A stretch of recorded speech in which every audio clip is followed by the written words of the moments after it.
young doctors, in this video we shall be discussing about colloids or the colloidal state of matter. So उससे discuss करने से पहले we should be knowing true solutions क्या होते हैं, suspension क्या होता है, and then colloids क्या होते हैं. So we come across these three terms while discussing colloidal solution. So colloidal solution के जो particles होते हैं, असल में वो particles जो होते हैं वो पार्चमेंट मेंबर से तो पास नहीं करते हैं लेकिन फिल्टर पेपर से पास कर जाते हैं. सो कोलाइडल सोल्यूशन के पार्टिकल्स यानी छोटे तो होते हैं लेकिन इतने ज़्यादा छोटे नहीं होते, जबकि ट्रू सोल्यूशन के जो पार्टिकल्स हैं बहुत छोटे होते हैं, वो पार्चमेंट मेंबर से भी पास कर जाते हैं और फिल्टर पेपर से भी पास कर जाते हैं. और सस्पेंशन के जो पार्टिकल्स होते हैं थोड़े से बड़े होते हैं और ये पार्चमेंट मेंबर से भी पास नहीं करते, फिल्टर पेपर से भी पास नहीं करते. सो इसका मतलब है कि फिल्टर पेपर से कोलाइडल स्टेट ऑफ मैटर की अगर डेफिनेशन लिखें तो ये एनिमल या वेजिटेबल मेम्ब्रेन से पास नहीं करेंगे लेकिन फिल्टर पेपर से जो है पास कर जाएंगे. और अगर हम इसका साइज़ की बात करें तो साइज़ में 10 एंगस्ट्रॉम टू 10,000 एंगस्ट्रॉम. एंगस्ट्रॉम का याद रख लो, बाकी में आप कंपैरिजन कर सकते हो मीटर में भी और न्यूटन मीटर में भी लिख सकते हैं. और यहाँ पे पार्टिकल्स बहुत छोटे होते हैं, लेस देन 10 एंगस्ट्रॉम. और यहाँ पे जो पार्टिकल्स होते हैं ये ग्रेटर होते हैं देन 10,000 एंगस्ट्रॉम. इसके पार्टिकल का साइज सबसे ज़्यादा बड़ा होता है सस्पेंशन के केस में. अब ये जो पार्टिकल्स है क्योंकि बहुत छोटे हैं तो ये जो है सेटल नहीं करते, ये सोल्यूशन के बीच में ही रहते हैं. कोलाइडल के भी इतने बड़े तो है नहीं कि वो सेटल कर जाएं, तो ये भी सोल्यूशन के बीच में ही रहते हैं. और जो सस्पेंशन के पार्टिकल्स हैं ये जो होते हैं ये नीचे सेटल कर जाते हैं क्योंकि इनके पार्टिकल का साइज काफ़ी बड़ा है. नेक्स्ट जो ये वाले सोल्यूशन के ये इनविजिबल हैं, दिखते नहीं है हमें. लेकिन जो कोलाइडल सोल्यूशन है आपने टिंडल इफेक्ट में देखा होगा, इसमें क्या होता है अगर हम लाइट मतलब कमरे की लाइट सारी क्लोज करके यहाँ पर अगर हम शट करके यहाँ पर अगर हम इसमें टॉर्च डालें तो लाइट क्या होती है, स्कैटर होती है, यानी स्कैटरिंग ऑफ लाइट ऑब्जर्व होता है कोलाइडल सोल्यूशन में जब इससे हम लाइट को पास करते हैं अल्ट्रा माइक्रोस्कोप से अगर हम इसको देखें. और यहाँ पे पार्टिकल्स जो है विजिबल होते हैं नेक्ड आई से. ये बहुत जल्दी डिफ्यूज करते हैं लेकिन ये थोड़ा सा स्लोली डिफ्यूज करते हैं और ये तो डिफ्यूज ही नहीं करते. इसका जो होगा सोल्यूशन बिल्कुल क्लियर एंड ट्रांसपेरेंट होगा, ये ट्रांसलूसेंट होगा जैसे कि पानी में दूध, और ये वाला ओपेक होगा जैसे कि पानी में रेत. जैसे कि पानी में यहाँ पे क्या डाल सकते हैं हम, सॉल्ट डाल सकते हैं, प्योर सॉल्ट. नेक्स्ट जो है मतलब अगर हम इसके बारे में बात करें तो ये होमोजीनस मिक्सचर होता है सोल्यूशन, लेकिन कोलाइडल सोल्यूशन जो होता है ये हीट्रोजीनस है और सस्पेंशन भी क्या होता है, हीट्रोजीनस. दैट मीन्स अगर हम कोलाइडल सोल्यूशन की एक और डेफिनेशन बताएं तो ये जो होता है ये हीट्रोजीनस मिक्सचर होता है सल्यूट और सॉल्वेंट का. अब यहाँ पे सल्यूट सॉल्वेंट नहीं कह सकते बिकॉज सल्यूट सॉल्वेंट जो है वो सोल्यूशन के लिए यूज होता है और यहाँ पे ये हीट्रोजीनस मिक्सचर है, वो होमोजीनस होता है, ये हीट्रोजीनस है. तो यहाँ पे सल्यूट को बोलते हैं डिस्पर्स्ड फेस और सोल्यूशन को बोलते हैं सॉल्वेंट को बोलते हैं डिस्पर्शन मीडियम. तो हीट्रोजीनस बनता है, दो फेजेस होते हैं इसमें, dispersed phase and dispersion medium. So colloidal state of matter में साइज ऑफ द पार्टिकल ऐसे होते हैं कि वो फिल्टर पेपर से तो पास कर जाते हैं लेकिन एनिमल या वेजिटेबल मेम्ब्रेन से पास नहीं करते. So we have three types of solution. It can be the true solution, colloidal solution और सस्पेंशन. ट्रू सोल्यूशन जो होता है होमोजीनस होता है, इसके पार्टिकल का साइज बहुत छोटा होता है, 10⁻⁹ मीटर से भी या 1 नैनोमीटर से भी या 10 एंगस्ट्रॉम से भी छोटा होता है पार्टिकल का साइज. और ये ऑर्डिनरी फिल्टर पेपर से भी पास कर जाएंगे और एनिमल मेम्ब्रेन से भी. वेरस कोलाइडल सोल्यूशन हीट्रोजीनस होता है, इसमें पार्टिकल्स नजर आते हैं थोड़े थोड़े, मतलब ऐसे ट्रांसलूसेंट सोल्यूशन होता है. 10⁻⁹ टू 10⁻⁶ मीटर पार्टिकल का साइज होता है, यानी 1 नैनोमीटर टू 1000 नैनोमीटर, यानी 10 एंगस्ट्रॉम टू 10,000 एंगस्ट्रॉम. और ये ऑर्डिनरी फिल्टर पेपर से तो पास कर जाते हैं लेकिन एनिमल मेम्ब्रेन से पास नहीं कर सकते. सस्पेंशन जो ये हीट्रोजीनस है इसका साइज 10⁻⁶ मीटर से भी या 1000 नैनोमीटर से भी ज़्यादा होता है. That means greater than 10,000 angstrom. So ये फिल्टर पेपर से भी पास नहीं करते और एनिमल मेम्ब्रेन से भी पास नहीं करते. ट्रू सोल्यूशन के पार्टिकल सेटल नहीं होंगे, कोलाइडल के भी नहीं होंगे, लेकिन सस्पेंशन के सेटल हो जाएंगे क्योंकि वो बड़े हैं साइज में. ये ट्रू सोल्यूशन में पार्टिकल्स बहुत छोटे होते हैं तो ये विजिबल नहीं होते. कोलाइडल सोल्यूशन के भी जो होते हैं थोड़े थोड़े विजिबल होते हैं, मतलब मिल्की जैसा सोल्यूशन बनता है और अगर हम लाइट पास करें तो ये टिंडल इफेक्ट शो करेंगे, यानी लाइट को स्कैटर करेंगे और हम अल्ट्रा माइक्रोस्कोप में टिंडल इफेक्ट को ऑब्जर्व कर सकते हैं. पार्टिकल्स जो है सस्पेंशन के केस में नेक्ड आई से भी विजिबल होते हैं. ट्रू सोल्यूशन में डिफ्यूजन बहुत जल्दी होता है, कोलाइडल में स्लोली होता है और सस्पेंशन में तो डिफ्यूजन ही नहीं होता है. ट्रू सोल्यूशन की अपीयरेंस क्लियर एंड ट्रांसपेरेंट है, वेयर एज कोलाइडल की ट्रांसलूसेंट है एंड सस्पेंशन की ओपेक है कंप्लीटली. कोलाइडल सिस्टम में डिस्पर्स्ड फेज का मतलब होता है वो सब्सटेंस जो कि डिस्पर्जन मीडियम में, यानी कि सल्यूट, और डिस्पर्शन मीडियम का मतलब होता है वो मीडियम जिसमें सब्सटेंस डिस्पर्स्ड है, यानी कि solvent. Now we'll be discussing classification of colloid. Physical state of dispersed phase और डिस्पर्जन मीडियम के बेसिस पर कितने टाइप के होते हैं। डिस्पर्स्ड फेज मतलब सल्यूट और डिस्पर्शन मीडियम मतलब सॉल्वेंट, और उसका नाम क्या होता है, and then we'll be discussing some of the examples of it. Dispersed phase अगर हम लें, सबसे पहले डिस्पर्जन मीडियम सॉलिड लें जो ज़्यादा क्वांटिटी में होता है। अगर सॉलिड लें, और सॉलिड में तीनों चीज़ें एक बार डिजॉल्व करके देख लेते हैं। अगर सॉलिड में सॉलिड लें, दोनों अगर सॉलिड सॉलिड है, then this colloid is known as solid sol. और इसके एग्जाम्पल्स होते हैं coloured glasses, and then we have gem stones, colored glasses and all the gemstones are its example. अगर हम सॉलिड में लें लिक्विड जो है कम क्वांटिटी में ले और सॉलिड ज़्यादा क्वांटिटी में ले, देन दैट इज जेल। और जेल के एग्जाम्पल तो यू वेरी वेल नो, चीज़ हो गया, बटर हो गया, जेली हो गया, ये सारे क्या हैं, जेल हैं। नेक्स्ट अगर हम सॉलिड में लें गैस, सॉलिड ज़्यादा क्वांटिटी में लें और उसके बीच में अगर हम डाल दें gas in less quantity, then that is foam, but that is solid foam. झाग तो वो भी है, जैसे एग्जाम्पल हो गया प्यूमिस स्टोन, या प्यूमिस स्टोन इसका सबसे बड़ा एग्जाम्पल है जो बहुत लाइट वेटेड स्टोन होता है, बिकॉज उसमें गैस की क्वांटिटी होती है, दैट इज़ वाई गैस होता है उसके बीच में, इसलिए वो लाइट वेटेड हो जाता है। So pumice stone is its example. Next अगर हम डिस्पर्जन मीडियम लें लिक्विड, तीनों ही केसेस में, और फिर लिक्विड में डालें सबसे पहले solid in liquid, this is sol. और सॉल के एग्जाम्पल है पेंट वगैरह, सेल के फ्लूइड्स हो गए सारे, या मडी वाटर वगैरह, सारे इसके एग्जाम्पल्स हैं। नेक्स्ट लिक्विड का एक खास नाम है। अगर लिक्विड में डिजोल्व हो, दिस इज इमल्शन। जैसे कि मिल्क एक इमल्शन है, ठीक है, तो इमल्शन हो रहा है, इसमें दोनों के दोनों लिक्विड हो गए, जैसे कि मिल्क हो गया, हेयर क्रीम हो गया, हेयर क्रीम इमल्शन हम अलग से डिस्कस करेंगे। नेक्स्ट अगर लिक्विड के बीच में क्या हो, गैस, लिक्विड की क्वांटिटी ज़्यादा और गैस की कम हो, देन दैट इज फोम, झाग जो बनती है। फ्रोथ हो गया, विप्ड क्रीम हो गया, whipped cream, this is all what, liquid in gas. Froth हो गया, सोप का लेदर हो गया, या विप्ड क्रीम हो गई, so that is gas in liquid. Next अगर हम लें गैस के केस में, गैस इन गैस वाला जो है वो कोलाइड नहीं होगा। सो गैस में अगर हम सॉलिड लें, नेक्स्ट अगर हम गैस में क्या लें, लिक्विड लें, गैस इन गैस वाला is not colloid, that will come under mixture. उसमें मिक्सर आ जाएंगे, बहुत सारे गैसेस डिजोल्व होती है ना, दैट इज वाई। सो अगर हम गैस के अंदर क्या लें, सॉलिड, गैस के केस में इसको बोलते हैं एरोसॉल, अगर गैस डिस्पर्जन मीडियम होगा। और एरोसॉल के एग्जाम्पल होते हैं स्मोक हो गया, डस्ट हो गया, तो ये सब क्या है, गैस के बीच में क्या है, सॉलिड के पार्टिकल्स हैं, स्मोक एंड डस्ट। नेक्स्ट अगर गैस में क्या हो, लिक्विड, ये हमारे लिए ज़्यादा हार्मफुल नहीं है, इसको भी एरोसॉल ही कहते हैं। ये हो गया fog, mist, cloud, fog, mist, cloud, जो नेचर में बनते हैं, ये तो पोल्यूशन की वजह से बने, ये नेचर में बनते हैं। So classification of colloid on the basis of physical state of disperse phase and dispersion medium. जब सॉलिड डिस्पर्जन मीडियम और सॉलिड डिस्पर्स फेज हो उसको सॉलिड सॉल बोलते हैं। Examples are coloured gases, gemstones.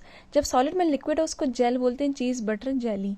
जब सॉलिड के अंदर गैस हो उसे सॉलिड फोम कहते हैं। Examples are pumice stone, foam, rubber. Liquid में जब सॉलिड हो then sol, examples are paint, cell fluid and muddy water. और जब लिक्विड में लिक्विड डिजोल्व हो, emulsion, for example milk and hair cream. Liquid में गैस हो तो foam, froth, whipped cream, soap, lather. Gas में सॉलिड हो तो एरोसोल, स्मोक और डस्ट। गैस में लिक्विड हो तो aerosol, fog, mist and cloud. जब डिस्पर्जन मीडियम वाटर हो उसको बोलते हैं एक्वासोल, लिक्विड वाला, इसको बोलते हैं एक्वासोल। और जब डिस्पर्जन मीडियम अल्कोहल हो तो एल्कोसोल, बेंजीन हो तो बेंजोसोल, गैसेस हो तो aerosol. Based on nature of interaction between disperse phase and dispersion medium, जो कोलाइड्स होते हैं दो टाइप के होते हैं, lyophilic and lyophobic colloid. Lyophilic means liquid loving, lyophobic means liquid repelling, या फिर हाँ liquid loving and liquid repelling is the most apt name. अगर यहाँ पे मतलब वाटर होता है तो हम हाइड्रोफिलिक हाइड्रोफोबिक कहते हैं ना, वैसे ही है ये भी। Hydrophilic means water loving, hydrophobic means water repelling. So lyophilic में लिक्विड लविंग है ये, जैसे कि इसके एग्जांपल्स हो गए गम, जेलेटिन, स्टार्च, रबर। अगर हम इसको लिक्विड में जस्ट डिजोल्व करें तो ये फॉरन क्या बना देते हैं, लायोफिलिक सॉल, बिकॉज यहाँ पे जो है लिक्विड लविंग है ये, दैट इज वाई यहाँ पे जल्दी से बन जाता है, डायरेक्टली कोलाइडल सॉल जो है वो प्रोड्यूस हो जाता है। दैट इज वाई इनका दूसरा नाम क्या है, इंट्रिंसिक कोलाइड्स, बिकॉज ये डायरेक्टली जस्ट मिक्स करने से ही बन जाते हैं। और इसका कैरेक्टरिस्टिक ये है कि अगर हमने इसको सेपरेट करना है, बस इवेपोरेट कर दो, फिर दोबारा से सेपरेट हो जाएगा, फिर से शेक करो, फिर से बन जाएगा। तो इसलिए ये जो सॉल है ये कैसे होते हैं, रिवर्सिबल सॉल होते हैं, ये रिवर्स हो जाते हैं। और ये जो होते हैं क्वाइट स्टेबल भी होते हैं और इसको हम इजीली प्रेसिपिटेट नहीं कर सकते। लायोफोबिक के केस में आता है, इसके एग्जांपल्स आगे कुछ मेटल्स, उनकी सल्फाइड्स हो गई, तो जब हम इसको डिस्पर्जन मीडियम में मिक्स करेंगे वैसे नहीं बनेंगे, ये कुछ स्पेशल मेथड से बनेंगे।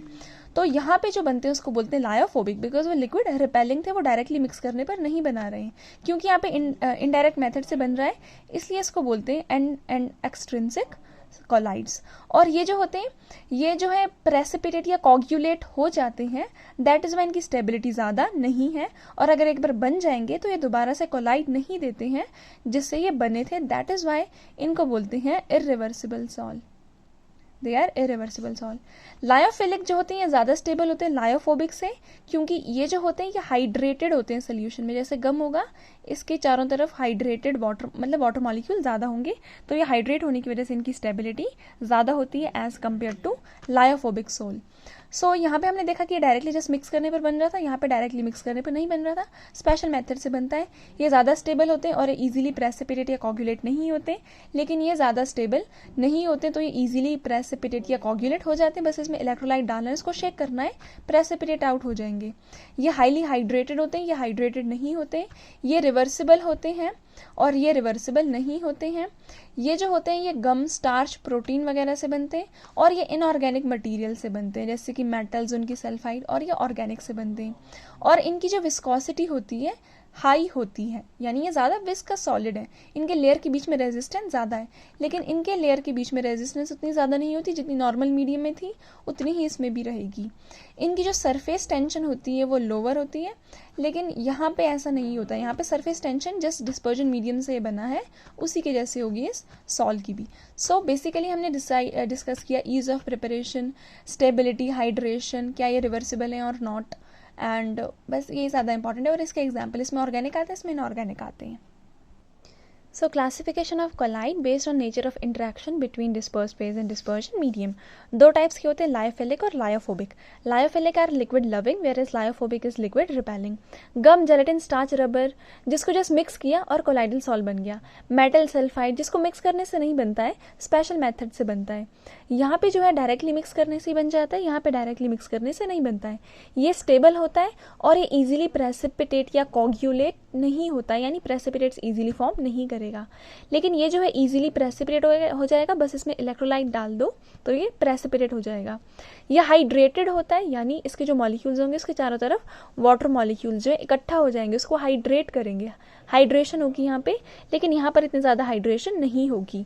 ये रिवर्सिबल होते हैं, अगर इनको प्रेसिपिटेट मतलब करा दिया है ना, तो इसको अगर प्रेसिपिटेट करा भी दिया है हमने, तो उसको दोबारा से रीमिक्स करके हम डिस्पर्जन मीडियम के साथ दोबारा से सॉल्ट बना सकते हैं, लायोफिलिक सॉल्ट।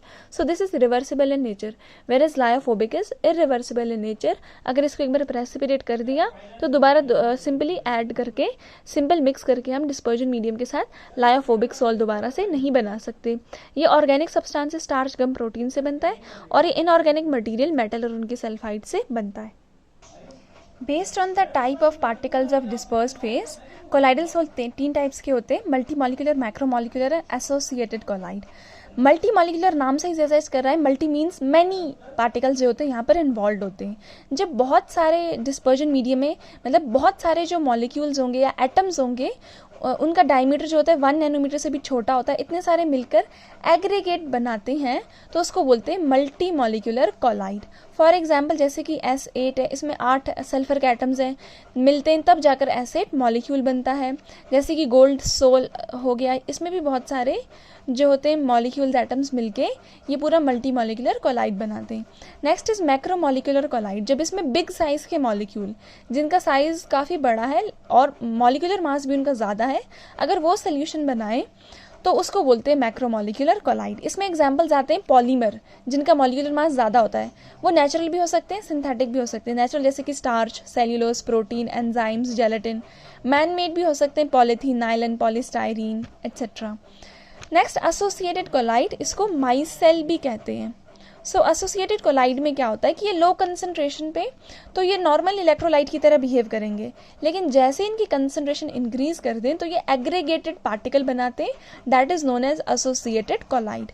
उसको माइसेल भी कहते हैं जो एग्रीगेटेड पार्टिकल बनेगा। आपने देखा होगा उसका शेप ऐसे करके बनता है। So this is myself. इसको देखने में लग रहा है इसमें सिर्फ 10 या 12 मॉलिक्यूल्स होंगे, बट कम से कम 100 जो होते हैं चाहिए होते हैं मॉलिक्यूल्स एक माइसेल बनाने के लिए। सो जिस कंसंट्रेशन के ऊपर माइसेल बनता है उसको बोलते हैं क्रिटिकल माइसेल कंसंट्रेशन, और जिस टेम्परेचर के ऊपर मतलब माइसेल बनता है उसको बोलते हैं क्राफ्ट टेम्परेचर, इसको टी के से डिनोट करते हैं। और जिस कंसंट्रेशन के ऊपर बनेगा माइसेल उसको बोलते हैं क्रिटिकल माइसेल कंसंट्रेशन। और सोप बनाते हैं एसोसिएटेड कोलाइड, और सोप्स के लिए अराउंड 10⁻⁻⁴ टू 10⁻³ तक कंसंट्रेशन होनी चाहिए, इतनी मोलैरिटी होनी चाहिए, तब जाके सोप सॉल्व बनेगा एसोसिएटेड कोलाइड, अदरवाइज नहीं बनेगा। और क्राफ्ट टेम्परेचर भी उसके लिए कुछ रिक्वायर्ड होता है, और इसमें 100 मॉलिक्यूल्स होते हैं मिलकर माइसेल बनाते हैं। So based on the types of particle of dispersed phase, 3 type के colloidal salts are there: multimolecular, macromolecular and associated colloids are there. So multimolecular होता है जब डिस्पर्जन के टाइम बहुत सारे स्मॉल एटम्स या मॉलिक्यूल जिनका डायमीटर 1 नैनोमीटर से भी कम है वो साथ में मिलके कोलाइडल रेंज में कोलाइड्स बनाए, दैट इज मल्टीमोलिकुलर कोलाइड। मैक्रोमोलिक्यूल जब बड़े साइज के मॉलिक्यूल जिनको मैक्रोमोलिक्यूल कहते हैं, जिनका मॉलिक्यूलर मास भी ज़्यादा है, अगर हम उसको लिक्विड में डिसॉल्व करें तो वो कोलाइडल सोल्यूशन बनाए, दैट इज मैक्रोमोलिकुलर कोलाइड। और अगर सब्सटेंसेस जिनको हम लो कंसंट्रेशन में तो वो नॉर्मल या स्ट्रॉन्ग इलेक्ट्रोलाइट की तरह बिहेव करें, लेकिन हाई कंसंट्रेशन पे वो एग्रीगेटेड पार्टिकल्स बना दें, एसोसिएटेड पार्टिकल। जैसे कि सोप की मॉलिक्यूल में एक होता है हाइड्रोफिलिक, एक होता है हाइड्रोफोबिक एंड, इस तरीके से बनेंगे। ये देखने में तो कम लग रहे हैं, लेकिन कम से कम 100 ऐसे मॉलिक्यूल चाहिए होते हैं एक माइसेल बनाने के लिए, देन ओनली एसोसिएटेड कोलाइड और माइसेल इज फॉर्म्ड। सो ये एग्रीगेशन से बनता है बहुत सारे स्मॉल एटम्स या मॉलिक्यूल से, जैसे गोल्ड सॉल्ट, सल्फर सॉल्ट। ये मॉलिक्यूल से बनता है जिनका साइज बड़ा होता है, जैसे कि रबर, नायलन, स्टार्च, प्रोटीन। ये बहुत सारे आयन से बनता है कंसंट्रेटेड सोल्यूशन में। कंसंट्रेटेड मतलब इसका जो कंसंट्रेशन है वो भी ज़्यादा होनी चाहिए। इसको सोप सॉल्ट कहते हैं। हमने पढ़ा था कंसंट्रेशन क्रिटिकल माइसेल कंसंट्रेशन से ज़्यादा होनी चाहिए, then only micelle is formed, otherwise strong electrolyte की तरह वो बिहेव करेगा। इसकी मॉलिक्यूलर मास ज़्यादा हाई नहीं होता है, इसका ज़्यादा होता है, और इसका जनरली हाई होता है। मतलब हम जनरलाइज नहीं कर सकते, होता है ऐसे ही जनरली हाई, लेकिन कभी कभी कम भी हो सकता है। एग्रीगेटेड पार्टिकल जो एसोसिएटेड कोलाइड के केस में बनते हैं उसको बोलते हैं माइसेल, और माइसेल की फॉर्मेशन ऐसे ही नहीं होगी, एक टेम्परेचर चाहिए minimum, that is craft temperature, और मिनिमम कंसंट्रेशन चाहिए, that is critical myself concentration. इसके ऊपर ही माइसेल बनेगा और इस टेम्परेचर के ऊपर ही माइसेल का फॉर्मेशन होगी। एग्जाम्पल हो गया सोप। सोप क्या होते हैं? Sodium salt of higher fatty acid. Fatty acid मतलब सोडियम सॉल्ट होगा और फैटी एसिड होगा COOH, एच की जगह Na लगा दो बिकॉज ये सॉल्ट है। So this salt is soap. जैसे कि सोडियम स्टीयरेट, उसमें 17 कार्बन होते हैं, 17 और साथ में COO और Na+, COO- एंड Na+ होगा। सोडियम पालमाइटेट में 14, 15, 16 होते हैं, यहाँ पे 16, 17, 18 होते हैं स्टीयरेट में। पालमाइटेट में 14, 15, 16 होंगे, लास्ट में COO- और Na+ होगा। So this is sodium palmitate. Now you must have studied about cleansing action of soap. Soap में क्या होता है? ये वाला एंड कौन सा होता है? जो COO वाला एंड है ना, ये वाला, दिस इज हाइड्रोफिलिक एंड, ये पानी में डिसॉल्व होता है। और जो टेल है ना वो हाइड्रोफोबिक होती है, वो वाटर रिपेलिंग होती है, वो वाटर में नहीं, वो ऑयल में डिसॉल्व होती है। What is oil? ऑयल होता है जो भी डर्ट होता है ना, जो भी हमारी शर्ट पे, कपड़ों पे लग जाता है, that dirt is oily in nature. So उसमें ये वाला पार्ट डिसॉल्व होगा, यहाँ पे ऑयल होगा डिसॉल्व, और ये वाला जो है ये वाटर में डिसॉल्व होगा। धीरे धीरे ये पास आएगा और जो इसके ऑयल का मॉलिक्यूल था ये टूट जाएगा, छोटे छोटे पार्टिकल्स में टूट जाएगा। पहले इतना बड़ा था और हम इसको इजीली रब करके निकाल सकते हैं। सो this is cleansing action of soap. You might have studied this in class 10th।